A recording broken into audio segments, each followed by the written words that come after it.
The Batman First Night, issue one. Dan Jurgens writing with Mike Perkins on the art. So, new Black Label book. This is a Mm-hmm. 3 or 4 issue thing, right? I don't know off Mm-hmm. the top of my head which are they're usually about that amount though.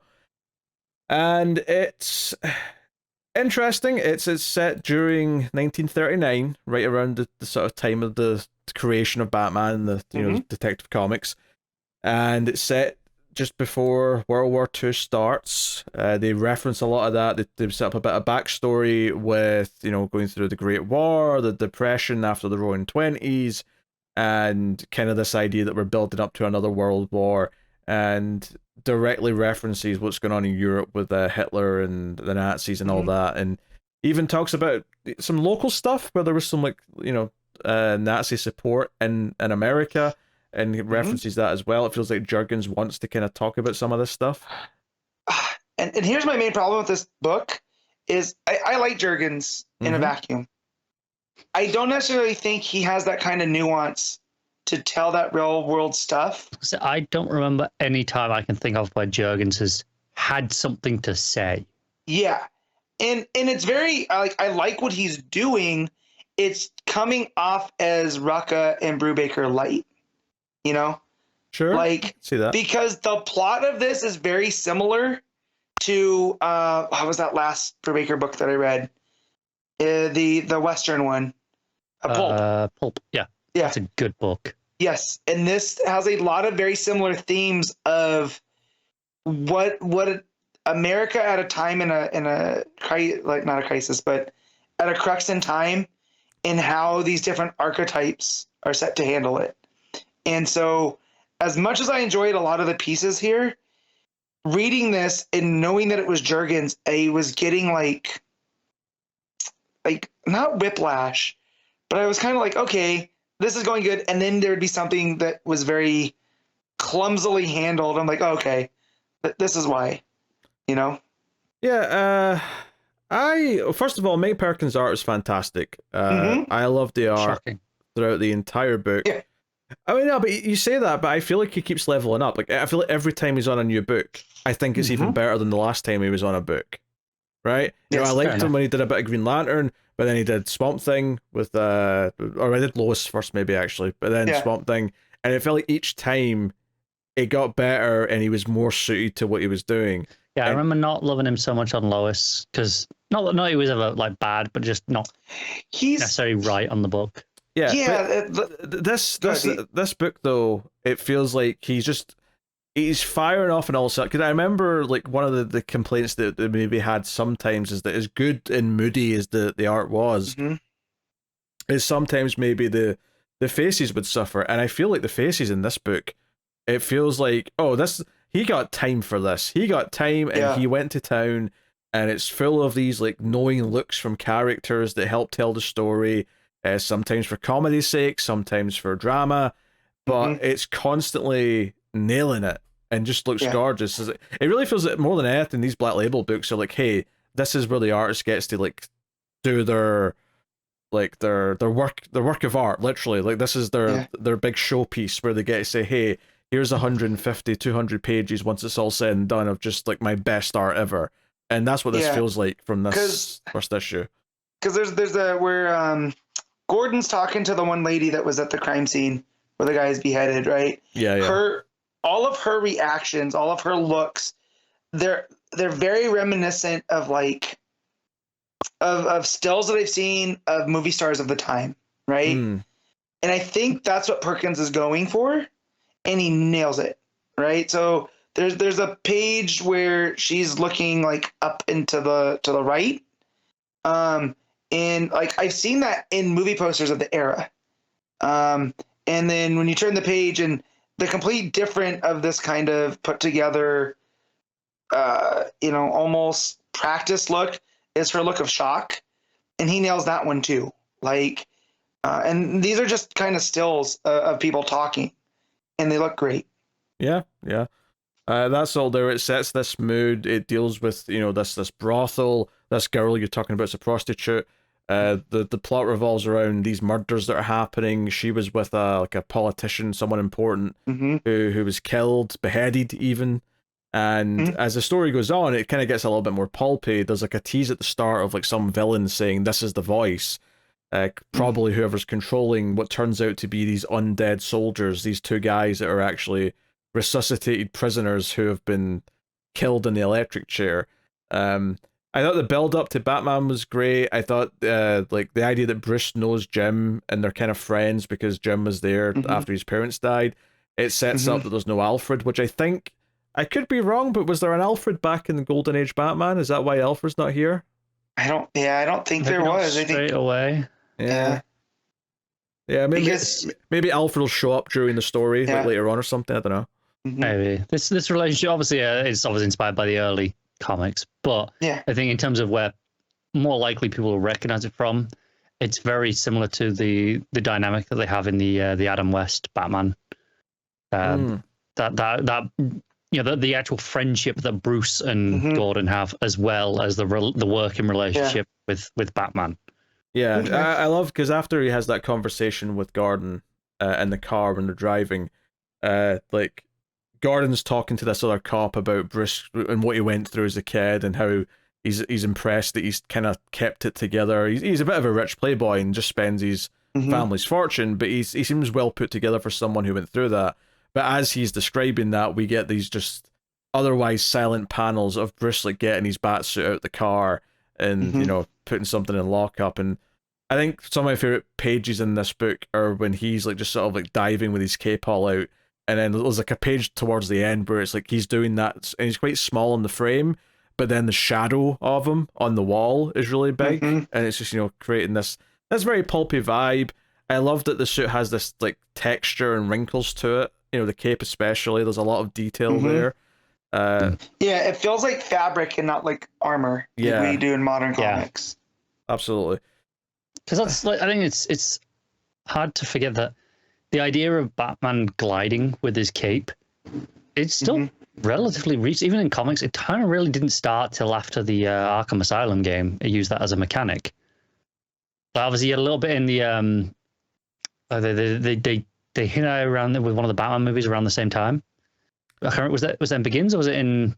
Yeah, it was in Dark Begins. Knight? Yeah, because he electrified it in it. So, I mean, there was gliders before then, because there was gliders, but the idea of him just using his cape, like because kind of permanently. Well, the example I'm giving is in year one. There's a scene where he has like a bat glider, but it's not the cape; it's like a separate thing that he's using. So I think that's where it shifted in towards that more kind of militaristic armor as a usage purpose, as opposed to just being a cape, right? Where this is obviously a harken back. Which makes sense for the modern stuff to do. It makes sense to turn it into more of this practical thing. But here we get this full pulp. The mayor is attacked. This is the big set piece in the middle. These two undead guys show up to try and kill him, and Batman comes in through the skylight. Glorious full page spread. Fights these two guys. You know, gives chase, ends up on a roof, fights in the rain, and all of it's just an excuse for the art to just be going nuts. Really good stuff. Good, just a colouring there as well. It's got the green glow of the lights or whatever it is from the front of the building. He's doing his own colours on this, or has he got someone on? I do not know. Mike Spicer, which is the same colourist he had on him with at least green with something. I don't know if he had it on all the way going back to the other stuff. Fair. And I believe Spicer also does stuff with what's his name from Do a Powerbomb? Daniel Warren Johnson? Yeah, Daniel Warren Johnson.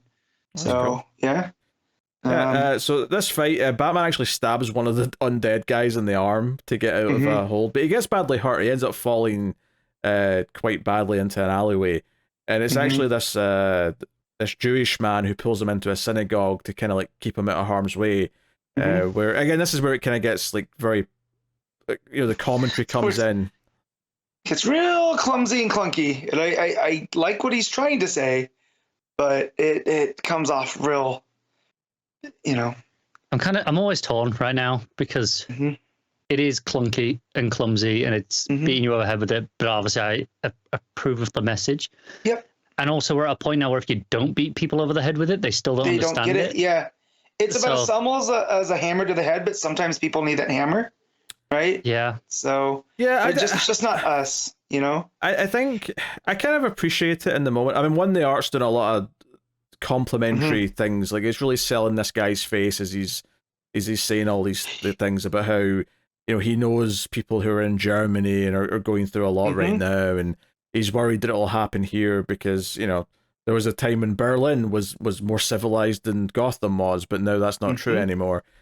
I think I appreciate it as a motivation for why he's willing to like give Batman a chance here, because I think one of the things we've not really mentioned yet about this book is that Batman, he's been around for a little bit, but he's still a myth, right? Gordon's never even seen him in person yet. It's something that the radio shows are talking about, this guy, this half man, half bat creature that's possibly a vigilante, but no one's really interacting with them much yet. So this is kind of a big deal that this guy's just kind of stumbled into him and is choosing to help him.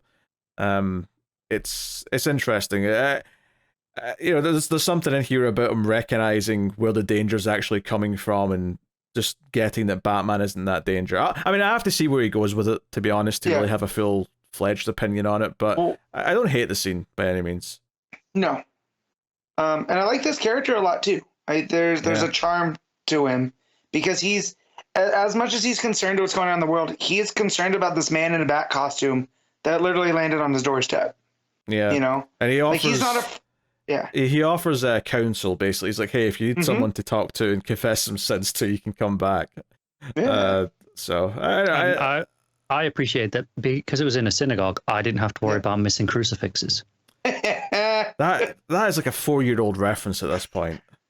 Yes, no crucifixes. There's plenty of menorah, right? So, but yeah, no, I like this character, and I hope we get more of him because I am. So this is 3 issues. I checked, you know. Well, but yeah, it is the 3. I'm gonna keep going because we all know I love pulp, right? And this is as pulpy as I've read Batman. Like I'm sure like Batman and the Monster Men, or anything that Mignola has done feels pulp. It definitely feels like it's harking to some of that stuff. And also, Matt, why is it with you, Matt? You always do this thing where you go to sum up your thoughts when we're not even done talking about all the plot yet. Well, no, because I just want to say, like, because there were times that I wanted to not finish this just for time, but I'm glad that I never did. felt that. Oh yeah, no, because I was like, you know, crunching for time. I had a very busy week when it came down to work and not, you know, having to read these at any point that I could, and it just kept going. But at least you didn't have to read 4 issues of Batman. Yeah. No, true. But see, that's the point I want to make is I wanted to keep going, even though there was part of me that was like, oh man, just tell the guys you didn't finish it, you'll catch up, like I did with City of Madness. Yeah, City of Madness. Yeah. Right. Like I got about a quarter into that and couldn't finish. I thought you were going to see the Grandpa one, and I was going to remind you once again that you did read the issue 1 when it came out, despite the fact that you insisted that you didn't. Yes, I read 1 and I read 2. But as much as I was pulling to like, just listen to the guys talk about it, I was going to keep going. And I got to the part with the film actors, and I was like, oh my God, can we get back to stuff? You know, but I don't know. I thought this always had atmosphere. I always thought the pacing was good. I never had a problem with any of that. I didn't, but I guess if you're tired, I can see why you're just like, just come on, just roll it through.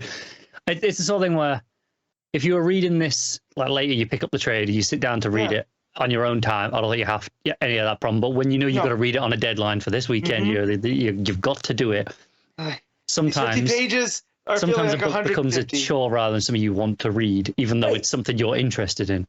But the more I think back on it, the more I was like, oh no, I understand that point with the film actors, right? I understand why they show up when they do and what that means for Bruce in his evolution as Batman, right? But in the moment, I'm trying to explain it, Matt. Why did it show up? Explain the scene. So okay, Bruce finishes. He gets back from the synagogue, and he's doing his detective work, looking for prints off of the knife, and he gets a ring at the doorbell, which I do like because he has like an alarm system of these lights and bells in his workshop that says what door someone's at.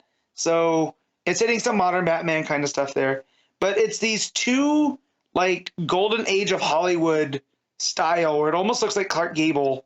Right. Yeah. Ringing actually, his door. Just on the classic movies thing, earlier on in the city, you could see that Mr. Smith Goes to Washington was playing on the theater. So they actually picked a appropriate era movie. Era. For, Yeah. And I'm sure a lot of Easy the to do. songs that they're mentioning that are on the radio, like Strange Fruit, I'm sure Oh, they're probably. all Say, lining up too. I mean, keep in mind, Jurgens is what, in his 60s at least by now, I think. Yeah. So he probably is a fan of this era of movies. But, Yeah, but and- also, even if not, like you've got a very specific year that he's setting this in, right? At 1939. It's so easy to go, right, what were some big hits around that time? Google quickly, and you'll find it within, 30 seconds. But yeah, so these two actors show up, and it's a guy and a girl, and they wanted to come talk to Bruce because one of his companies is producing the movie, right? They're putting up the money, but they had to they had to stop filming because they pulled his company pulled funding. So while they're here talking about what like basically it's about they're taking kind of not digs at Bruce, but they're looking around going like, you live here on your own, like, you don't have time to clean. And while they're here talking, Bruce gets on the phone and basically gets the movie picked back up. And it shows that he's going to have to be able to balance being Bruce Wayne and being the Batman. And kind of, yes, he's this playboy to Gordon and drives around in the car, but he's going to have to still mingle and talk with these people, even if he doesn't want to. Well, I always like that. It's showing you what not having Alfred there is doing, like the mess that it's in. And even if you wanted to clean it, that's a lot of house to clean for one person. Yeah. I mean, it's giving you, again, a different side of what's going on, and maybe the idea that you've got this glitzy side of town. Because one of the big things that comes up is that the reason why the company dropped the movie is that it's a bit of a security risk because there's a lot of crime in Gotham. And they basically just sort of go, oh, just pay for some security, and that'll solve it hunky-dory. So something's definitely happening while they're shooting this movie. I'm willing to bet you an issue 2 or 3. So... but Batman afterwards, he has the knife that they tried to stab him with on the roof, and he gets a fingerprint off of it, and he's like, okay, great, I've got a fingerprint, but I can't match it to someone. So you can see, okay, this is how he's going to end up going to Gordon. And we get a classic sort of stale scene of him coming through the window of Gordon's office. I like that he actually goes up above and beyond to try and conceal his identity, because Gordon knows him personally. He intentionally keeps the cape up over his mouth like all the time as well. I love that detail because you see that in so many old Batman comic covers. Yeah, of him in that pose. So the fact that also we know that Jurgens was primarily an artist, right? So there's little visual things I'm sure that he throws in there, just the visual storytelling. But that image, it's on the page where after he comes into the office through the window, on that next page it's got the 2 panels at the top. One, he looks just like a shadow demon, right? On the top left, but in the middle, it's almost like Dracula-esque, or or the animated series logo, right? Like, I mean, keep in mind the 1931 Dracula. That's only 8 years before this is set, so it's of that era. I mean, there's you were talking about film references in this. There's a little sign for Son of Frankenstein. Yeah. Oh yeah. So again, like it's very clear. Like I think that was an intentional choice of him showing, hey, we love the monster movies. There's clearly an inspiration between that and Batman. Yeah, for sure. But yeah. So Gordon's a bit reluctant, but he's already mentioned throughout the book that so many of his force are corrupt and they're on the take, and and then the opening scene with the murder crime scene. Like, the woman points out that one of the uniformed cops is like someone who comes to the brothel regularly, and like Gordon like shoots him a look, and he sort of looks up and whistles. Even the scene with Bruce when Gordon's talking to him, and Bruce is kind of prodding about how much he knows about Batman, and he says, "Hey, I bet it's a cop. I bet it's a cop who's doing stuff in an outfit, who is doing stuff that he feels he can't get done on the job." And Gordon said, and this is probably him sort of prodding Gordon to see how he feels about it.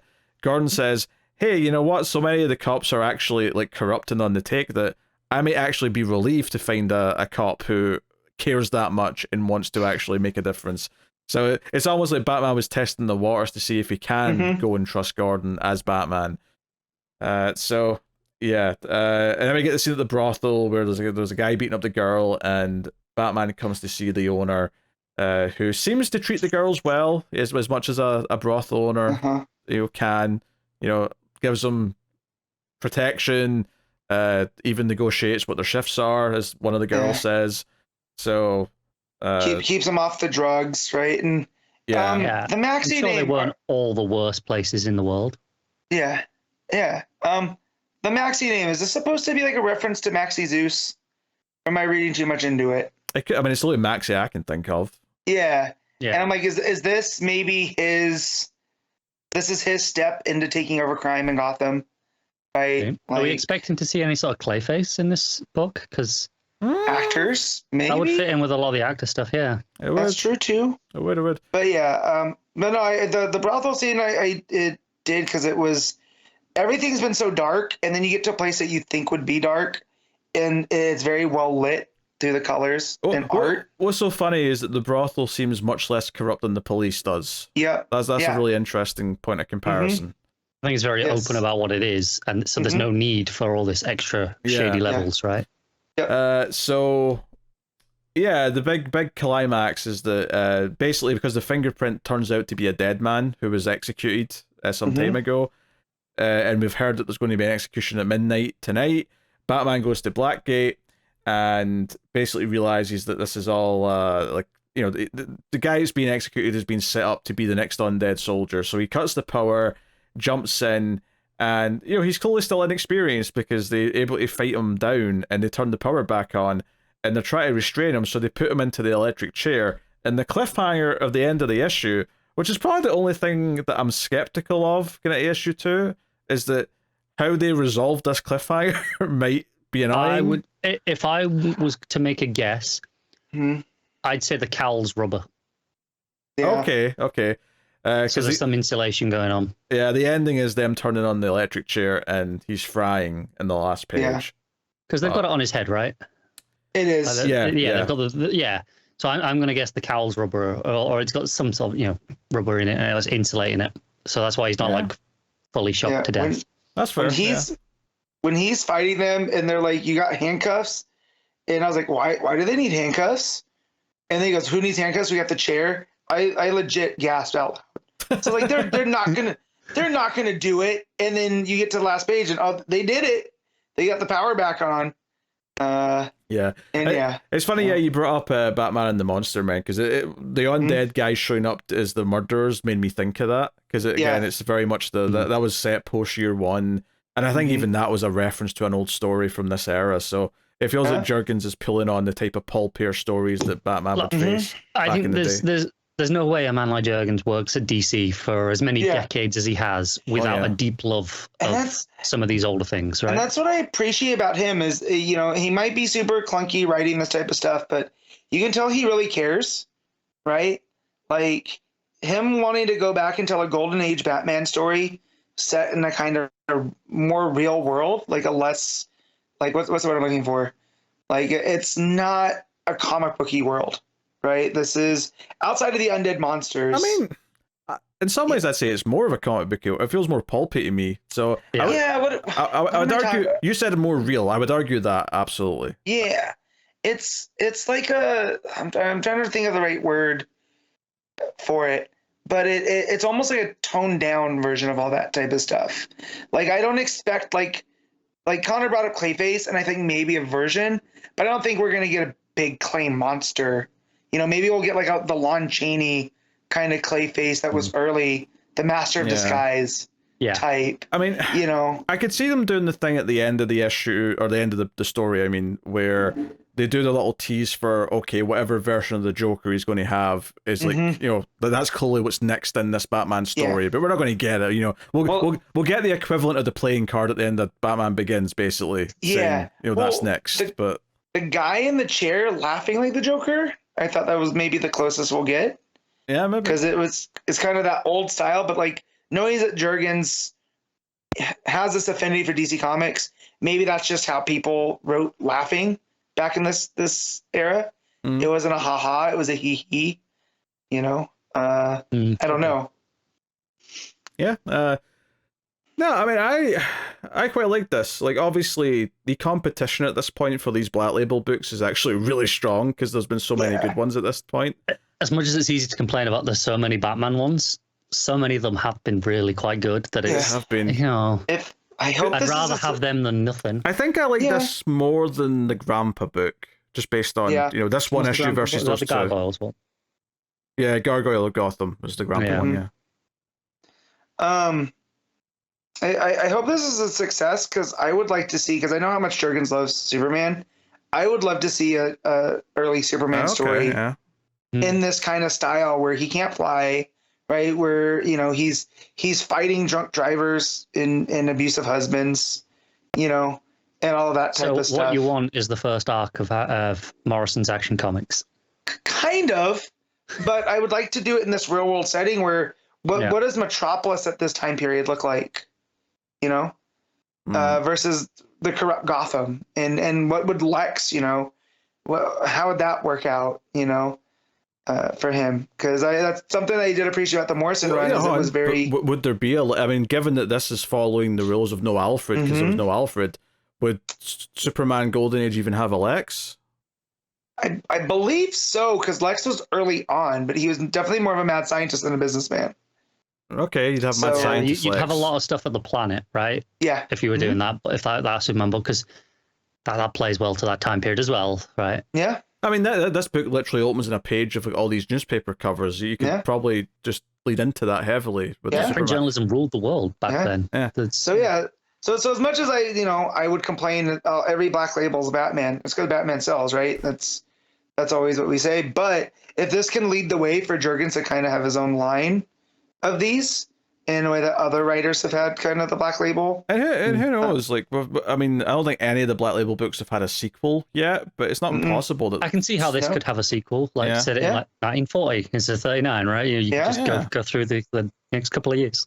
If you wanted to. Because you could do, what villain are you going to do? And do whether it's Joker, Two-Face, whoever, like, pick a villain and do your... Find the early ones, too, yeah. Honestly, if I was Jurgens, what I would do in this point, so this is 39, I'd do a Superman one in 40, do a couple over the next few years, and then build up to what happens to the heroes at the start of World War II? What do they do there? Yeah. Kind of like. What you mean the US got involved? Yeah. Yeah, but I assume even before the US got involved, like, what do these superheroes feel like? Do they feel like they should be? Should we be going and intervening? Should we be but helping? you said the next one in 40, then the next one, and then eventually starting World War II. Yeah. Well, World War II started in 39, is what I'm saying. But I mean when the US. Yeah. Okay, right. For you guys. Yeah. For us, it didn't start till 41. Yeah. That's what I'm on. You can build up. You can do a couple until you get to there. Oh yeah. Yeah. What was happening in Europe wasn't important, Matt. Nah. Yeah. No, this was good fun. I think obviously the art is excelling it to. Phenomenal degrees. I think it's pretty good writing, not the best, but pretty good. And then I think the art is just shooting it to the moon. Good enough, right? Yeah, But yeah, I was, and even Perkins with this style, I was definitely getting Phillips vibes, and that might just be the pulpy nature of it all, because that's kind of I think it's the closest he's looked to that though, especially with the coloring. I think he's, like you mentioned the faces. I think he's finally getting there with the faces. Yep. Yeah. It was only a couple of years ago where you looked at it and he had the word I want to use to describe some of his faces was like empty. Like there was almost no face to it. It was lacking structure and features. Well, and I feel that's why I liked his Swamp Thing so much, right? Because he got to draw creatures. Yeah, you could just avoid the issue entirely. Yeah. So, because like that was been practicing. Yeah, that was the tough part about the Lois run, right? Was it was very heavily focused on Lois and her expressions, and it didn't always quite hit at his best. So, I feel like if you put Perkins now back on that book, it would probably be better. I think he could handle it better. But I think by then he wasn't ready for that book with his style as it was then. But it's more developed now. I think he probably could carry it now. Yeah, really good first issue. Connor, what are you giving the Batman First Night? I'll give it an 8, just about. Art dragging it up from the 7. All right, Matt. I'll give it an 8.5. Yeah, I'll go at an 8.5. I agree with that.